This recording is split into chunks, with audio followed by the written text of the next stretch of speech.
This one's more of just a, it's kind of just a recipe on how to do this, okay? So one of the tabs here that we didn't talk about was the MASH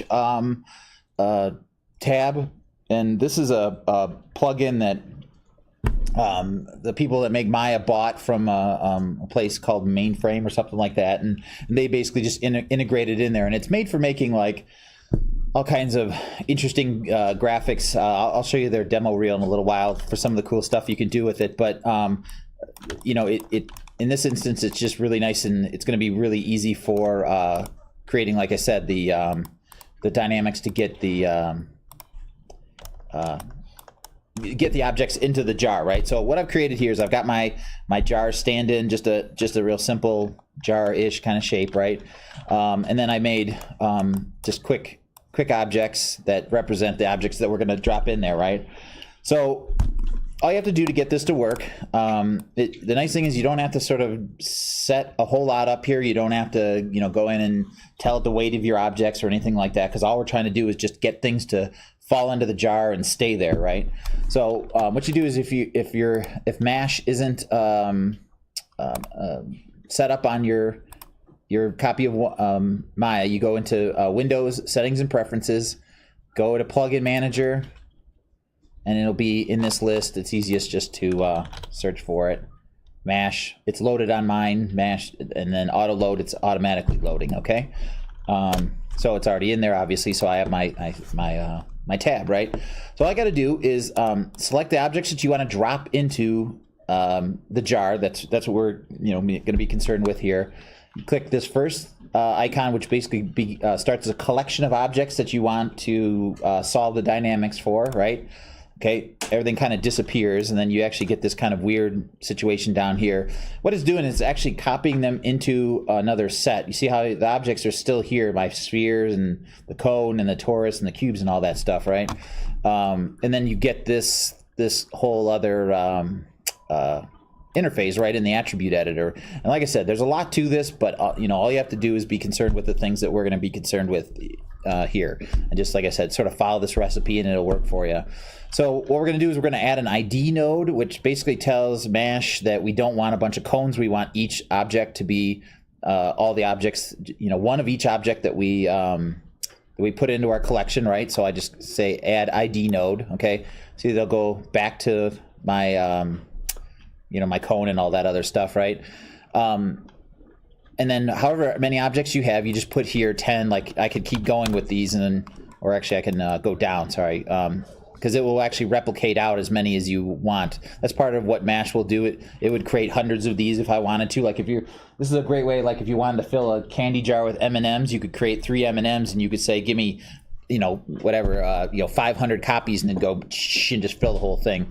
In this instance, we're just concerned about the objects that we had. So we had 10 of them, 1, 2, 3, 4, blah, blah, blah, 10. So we put 10 in there, okay. Come over to your distribute tab right here, okay. And what we're gonna do is we're gonna say, we're gonna change our distribution type, which basically means how it wants it laid out. Here it says linear, so basically just put them in a line next to each other, you know, linear. But instead I'm gonna say initial state, okay? That means put them back where they were. So that's like, this is where I selected them, okay? All right. Then from there, all we got to do is come in and add a dynamic. There's if I select the MASH node over here, I get this ability to add more nodes. Okay, so I'm going to hit dynamics. Okay, add dynamics node. Well, that'll add this right here. See, bullet solver. Okay, so I'll click on my bullet solver. I'm going to up my collision. Like I said, I'm not going to explain all these things. Just sort of do this, and it'll work for you. You know, later on, you can, you know, you can learn all this stuff. It's just sort of, I want to be able to do this in you know, in this class. So I'm going to up that to 10. Basically, what that means is try and, like, if an object is going to collide with the other objects, try and figure that out 10 times, because it's literally going to go through object by object and see if they're in the same space, you know, and if they are, make sure that they're not. That's a collision, right? I'm going to up my frame rate to 240, which means it's actually going to compute faster than 1 frame a second, if you, 24 frames a second, because if you do that, objects can slip through each other. And I'm going to bring my collision margin down to 0, which means if a object is touching, that's a collision. Okay. Last thing I got to do is come over here. See, I have my jar object right here, and that's this guy, right? All I got to do is with my middle mouse button, I'm going to grab my jar and I'm going to put it right here in collider objects. That means when all these fall, I want to collide with the jar. Otherwise, they're just going to fall onto the ground or actually continue to keep falling, right? So all I did was change iterations, frame rate, and collision margins. And all I got to do now, give myself a little more time, hit play, and there you go. And then you let it settle. Give it a second. Oops, damn it. See it kind of like bouncing around and trying to figure itself out. That's decent.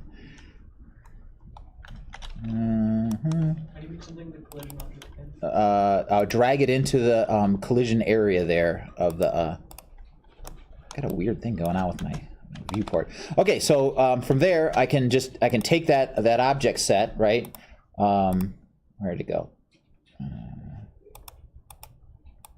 Just hide it. Okay, so like I said, these are all now together. You know, they're one object. So all I need to do here is go mesh separate, and then go back over to my polygon modeling and essentially just delete my history to get rid of the animation, right? Because it had that animation on it, and it's trying to figure all that stuff out. So I'm going to go into Edit, Delete by Type, History, or you can hit Control-Shift-D, and now they're their own objects and they're placed properly in the scene. Why is my view locked? Anyways, so you know they're not on top of each other and they're placed inside the jar. If I go back and unhide my jar, they're in the jar. They're stacked on top of each other but not colliding. You know, otherwise you'd have to sit there and try and get these in there. By yourself, hand by hand, and it would take a while. This way, it just handles it itself. If there's a collision, it moves things out of the way, and it just stacks things nicely, and then you're all done. That's it. So you can actually come in here and you can actually throw out your mesh object.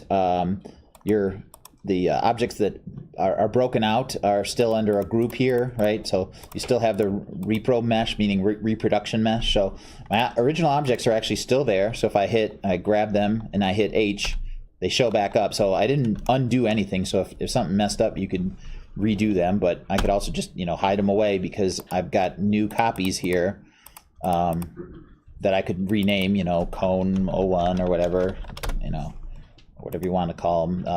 As what they should, they should be with the objects that we're making, and that's it. So it's great. It's just a good, like sort of the way that we're using some of the other, like when I showed you how to make snapshots of objects, during animation. A lot of people use these things to do, the animation part where ice cubes are falling into a glass and you run that animation out, and you can, of course, but it's just, this is a way to sort of use it as a modeling tool so that you don't have to go in here and, like I said, place all these things one by one. Like, you can trust that these things are in the jar, and you don't have to deal with placing them, right? So the other the only other trick when using these kind of things is sometimes when you have a smaller object like that you want, the vessel that you want to hold things in, like if you had like a pop bottle or something like that.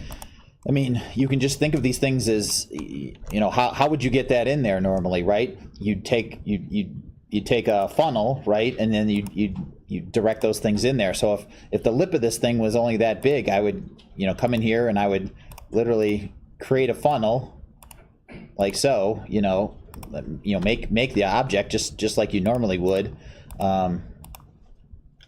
And then delete it after I got everything in there. You just basically add this. You can add as many collision objects as you want. So I would just add my funnel. I'd put my objects like here, and it would direct things into the jar or the bottle or whatever it is. And then when I was done, I would just get rid of the funnel, because all I'm trying to do is get the objects into the thing.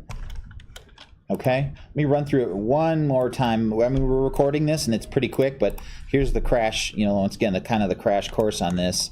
Okay, so it's grab your objects, mash, make a new collection, which is this guy right here, okay? That hides your original objects. They're all right here, but then you have this guy that's a collection, they're calling it, okay?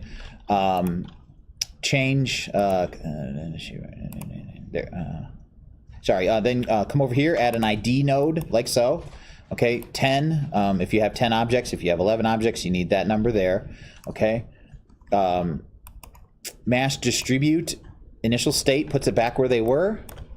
Okay, grab the objects again, add a dynamics node, like so. All right. Click on the bullet solver over here. It says mash 1 bullet solver. Push this up to at least 10.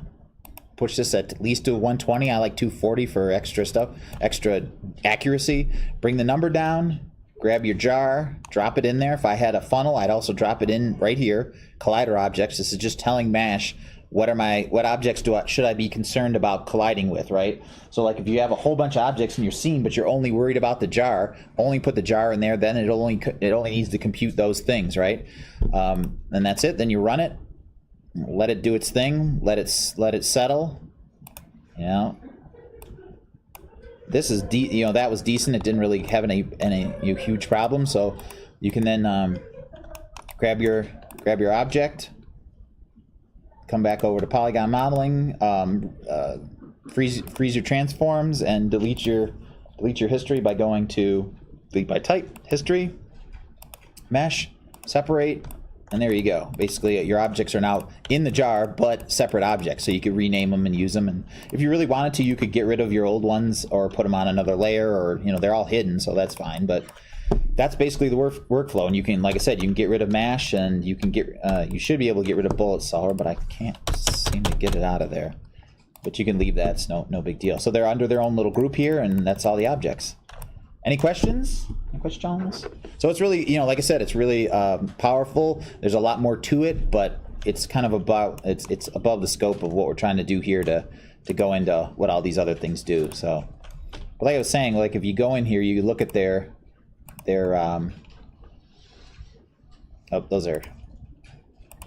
look at some of the things it can do. Like I said, this was a plugin that Mainframe used to, this place called Mainframe used to sell, and so these are all things that are done with it. See how it's replicating things all over the place. That's like Mash's big deal, is that it's good at sort of doing all this replication stuff, and dynamics, obviously. So super cool. It's a super great thing to play with. Just like I said, it's kind of above our pay grade, this class. So okay, so that's it. Like I said, this will be out there if you want to do it this way. If you want to pose them by hand, or this doesn't make sense, by all means. It's just if you want to save some time and sort of get some nice randomness in putting the objects back in the jar, this is a great way to do it. And, once you go through it once, it's really super easy, and the results are really nice. Like I actually rendered this earlier, and it looked pretty nice. I don't know, because they don't, like I said, the objects are, they don't collide with each other. Like when you put them in there by hand, trying to make sure that they aren't on top of each other, or this little piece is not, touching another part, is tough. There's a lot, we have a lot of objects to stick in the jar. So let's see.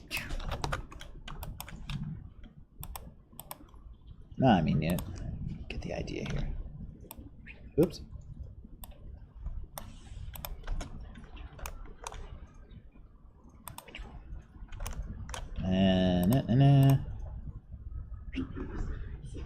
So this is a perfect example of why turning off shadows for the jar is a good thing, because, oops, otherwise light doesn't get through it, and your things show up in shadow. It's also there we go. So they're sitting in there like you would expect, and works out pretty good. So that's it. That's all I want to show you today. Otherwise, we're just I'll be around to answer any questions or any stuff like that that you might have about what we're working on.